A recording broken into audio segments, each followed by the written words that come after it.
Bonjour les chefs, c'est Charline de Menu Hebdo et une nouvelle fois c'est vraiment un plaisir de te faire cette nouvelle vidéo. Et comme tu as vu il y a quelques temps, on a passé la 100e vidéo, la 100e idée de repas. Donc là c'est avec beaucoup de motivation que j'ai pour objectif d'arriver à la 200e vidéo, à la 200e idée de repas. Alors pourquoi je te dis ça? Parce que tu vois, se lancer dans ce défi, de se dire une idée de repas par jour pendant un an, ça veut dire 365 idées de repas. Comme ça, voilà, on peut se sentir étouffé sous le poids des choses, de se dire c'est beaucoup, c'est trop, je vais pas y arriver. Mais si on se dit je vais en faire déjà 20, après 50, après 100, après 200, après 300, en tout cas moi ça me motive. Je sais que les 200, elles sont, la 200e vidéo, elle est pas très loin. Donc c'est pour ça que je suis super motivée pour l'atteindre et pour te donner 200 idées de repas. Et ensuite on continuera jusqu'à une année de repas. Une idée de repas par jour pendant un an. Et comme ça, petit à petit, petit pas par petit pas, c'est comme ça qu'on atteint ses objectifs. Allez, j'arrête de te parler de choses comme ça, même si c'est super intéressant et que ça aide à atteindre ses objectifs. Je vais te parler maintenant de la recette du jour. Alors, je te propose une recette de poisson qui est, on le voit ici, le filet de truite, citron et fenouil, cuisson basse température. Alors, on va te présenter la recette et après je vais te parler de la cuisson basse température parce que ça c'est vraiment génial. La recette, elle est simple, on voit ici les ingrédients. Filet de truite frais, du fenouil, des petits oignons frais type cébette, citron bio, estragon, sel, poivre. Alors, ça c'est une recette de printemps. Je ne sais pas si tu peux trouver encore tous ces légumes sur le marché ou dans ton magasin. En tout cas, sache que le petit oignon frais type cébette, tu peux le remplacer par des oignons. Et à la limite, si tu ne trouves pas encore de fenouil, tu peux très bien mettre du poireau, truite poireau, ça va aussi très bien, ou même des champignons, comme tu veux. C'est très facile de remplacer les légumes.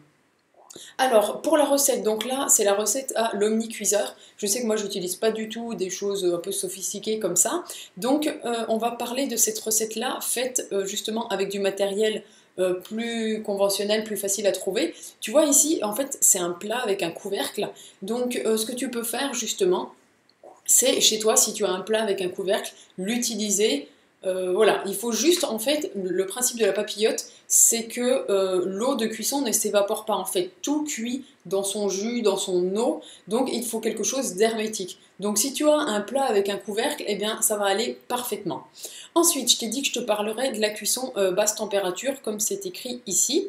Eh bien en fait, la cuisson basse température, c'est super bien pour aider à ne pas rater ta cuisson, et de deux, ne pas avoir de poisson sec, et de trois, parce que c'est bon pour la santé, parce que ça garde toutes les vitamines, les minéraux, tout ça, tout est écrit dans l'article. C'est vrai que c'est dommage de se nourrir pour être en bonne santé et acheter des bons produits qui contiennent plein de choses pour notre santé et tout détruire à la cuisson. C'est pour ça que la cuisson basse température, c'est super. Pour le temps de cuisson, la durée de cuisson et la température de cuisson, je t'ai trouvé un magnifique tableau sur le site cuisinebasse-température.com. Tu vois ici avec tous les animaux, j'allais dire. Voilà, tous les morceaux de viande, c'est écrit, donc tu vois ici tout le bœuf avec les morceaux de bœuf, le faire saisir, ensuite la durée de cuisson au four, la température du four et la température à cœur du produit. Donc tu vois, bœuf, veau, agneau, hop, on passe et on arrive aussi ici au poisson filet. Donc tu vois, hop, là on est dans la truite par exemple, ils disent de les faire saisir mais c'est facultatif 30 secondes, ensuite 25 minutes au four à une température de 65 degrés. Alors ok, ça te paraît peut-être très bas, mais en tout cas, voilà, en 25 minutes à 65 degrés, normalement c'est cuit, il n'y a pas de problème. Et la température à cœur de ton poisson doit être comprise entre 51 et 54 degrés. Donc ne sois pas surpris ou surprise si quand tu sors ton poisson il t'a l'air pas cuit, parce que c'est normal, on a l'habitude de manger le poisson trop cuit. Ce que je te conseille, c'est qu'au bout du temps de cuisson, en plus si tu vérifies avec la sonde, c'est encore mieux de voir si la température de ton poisson à cœur.